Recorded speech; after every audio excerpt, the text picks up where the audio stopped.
Welcome. Good morning, and thank you, Simon, for the introduction, for having invited us to open today's session, where we will reflect on this question: can citizens contribute to processes of knowledge production that are beneficial to their cities? Now, before sharing some of our reflections on this question, we would like to invite you for a short experiment. And in order to get this organized, we would like to ask you, dear audience, to all stand up.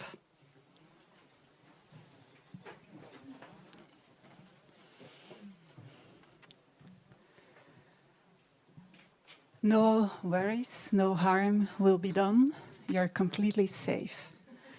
We have 3 very simple questions. No right or wrongs, so no worries. First one, here we go. Whom of you would consider him or herself to be a citizen? If the answer is no, I'm not that kind of thing. I would not consider myself to be a citizen. Please take a seat. If the answer is yes, I am a citizen, you can keep standing up. Impressive. A room full of citizens, that's nice. Second question. Whom of you would consider him or herself to be living in an environment that could be called urban, or even worse, a city? If the answer is yes, no, no. If the answer is no, I'm not living in that kind of environment. I would not consider the environment where I'm living to be urban. Please, take a seat.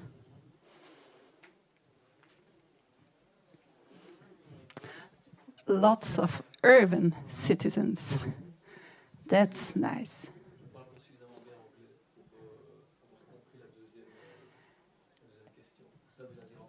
Est-ce que vous considérez l'environnement où vous habitez un environnement urbain? Oui ou non? Sinon, vous pouvez vous asseoir. Last question. Whom of you would consider him or herself to be capable to contribute to process of knowledge production that are beneficial to the city where you are living, building on your knowledge of that city? Again, if the answer is no, I'm not capable of contributing to that kind of processes, you can take a seat. If the answer is yes, I would think that I am capable of contributing to a meaningful process of knowledge production, you can remain standing up. Well, that's quite a statement, no? Yeah. Thank you for this. You can all take a seat.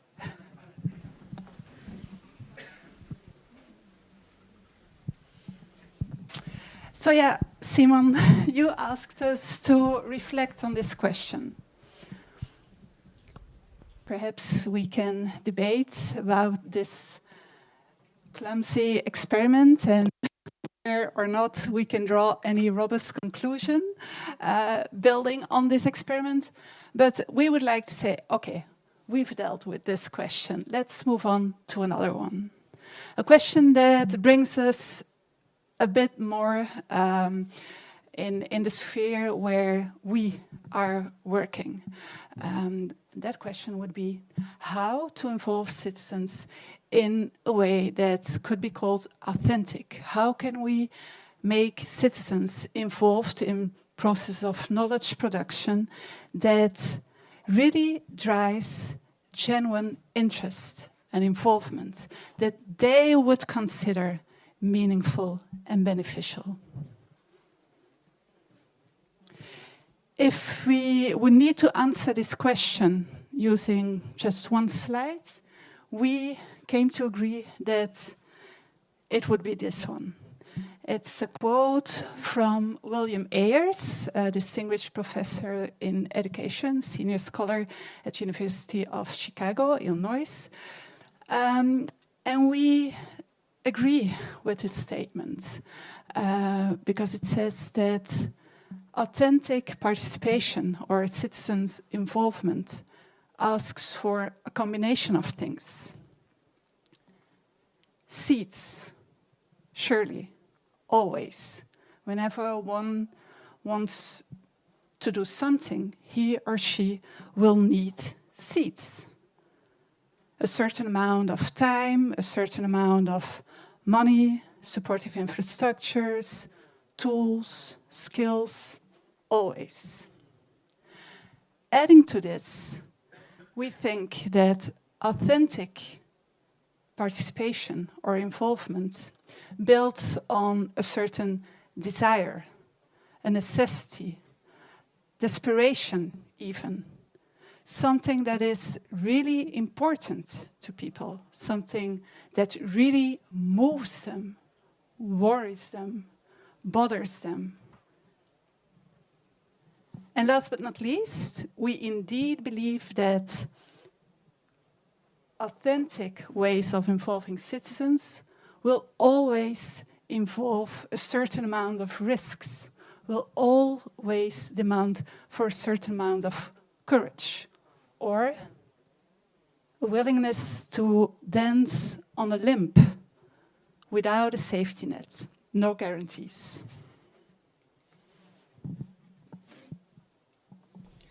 So who are we? This is Linde, I am Lien, and we work, we are mothers, we are daughters, we are so many things, but we are also colleagues in a large knowledge institution in Brussels, the Vrije Universiteit Brussel, VUB. And within VUB, we are running together with some other colleagues of VUB and ULB. We are running the Open Lab, and the Open Lab is a place, we would say, where we connect different groups of people, students, academics, citizens, civil society organizations, and we all engage in mutually beneficial learning processes. So we try to learn from each other, grow together through dialogue, perspective sharing, action research. It is very much a place of exploration.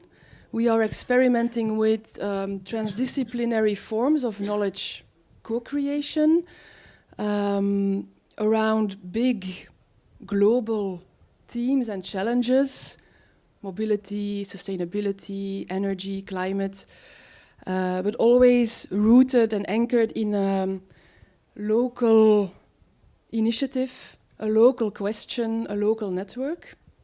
And we try to be an inspiring meeting place where people can get in touch with and engage with scientific findings, scientific processes, people, infrastructures. And we try to offer instruments, tools to people and organizations who really want to take part in responsible research and innovation practices. So we are building and trying to become very much a place of reference when it comes to participatory knowledge creation and transdisciplinarity.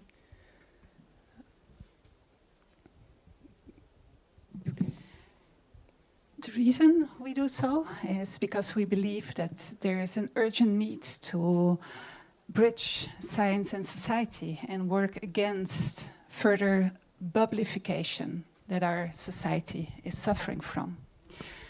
So with the Open Lab, as Lien said, we aim to connect people with very diverse backgrounds, diverse disciplinary backgrounds, ages, genders, diverse life experiences and ambitions, and offer them space to not only take part, but really co-shape a variety of activities that allow them, that allow us to tackle, to explore a variety of topics relating to our urban environment. Urban mobility issues, urban resources flows, biodiversity loss, climate change adaptations, the potential of in-between spaces, of temporary occupation sites, community-supported agriculture.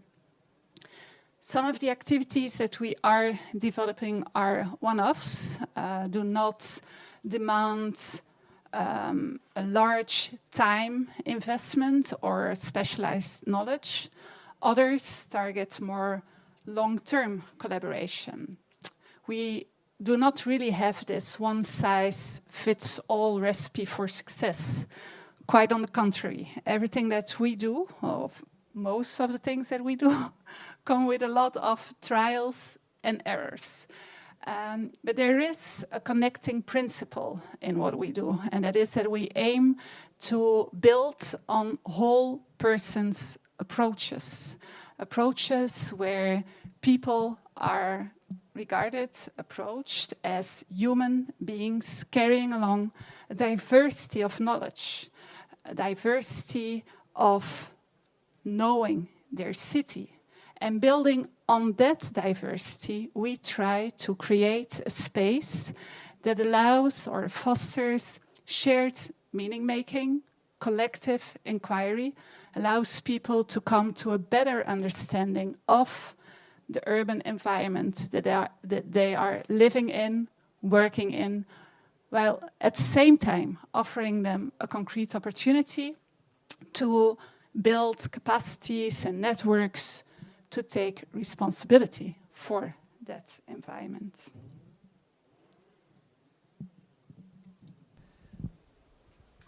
Linde already mentioned a bit, but we also want to stress that when you try to bring different forms of knowledge together, different groups of people, all with their own backgrounds, perspectives, it is not an easy process. I think we really want to give a very genuine account here, and so we also want to highlight some of the frictions, the dilemmas, the conflicts we sometimes experience in this process. These are just a few. The list is longer. But so I'm not going to go through all of them, but I think the main message here is that in much of what we do, there is a struggle between issues of time, of predefined questions we or our organizations we work with already have, versus the ideas, the creativity that bubbles up from the people we work with. And so that will always be a challenge in trying to intertwine predefined parameters with the experiences we have when we work in the field. And so that is a very real struggle every day.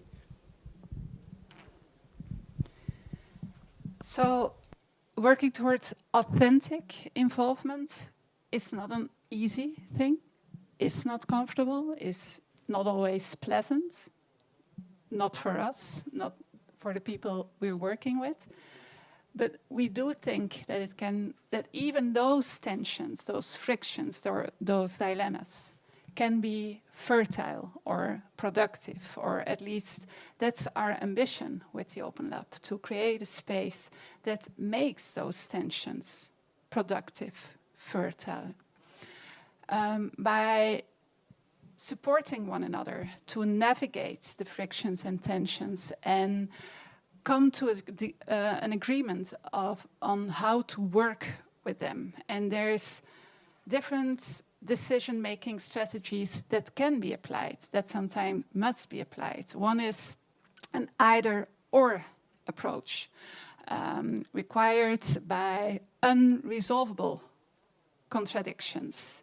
or dissensus, imposing a deliberative choice, asking people to choose either this or that. Another approach is a consensus-oriented approach, in which contradictions, oppositional pairs are brought together, are considered complementary, combinable, if some adaptations can be made, if a consensus is found on how to combine them. And the third approach is what we have called a transcensus-oriented or a transcensus-seeking approach, which involves combining oppositional pairs with an aim to transgress towards a situation that doesn't yet exist. We think that this last approach is not always the most easy one, but is definitely needed when one wants to tackle challenges in complex, challenging environments such as a city, an urban environment.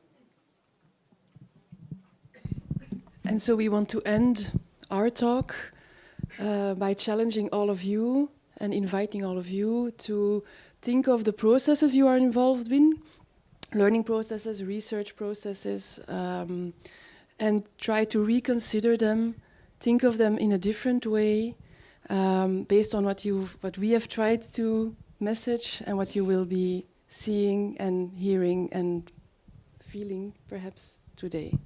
Thank you.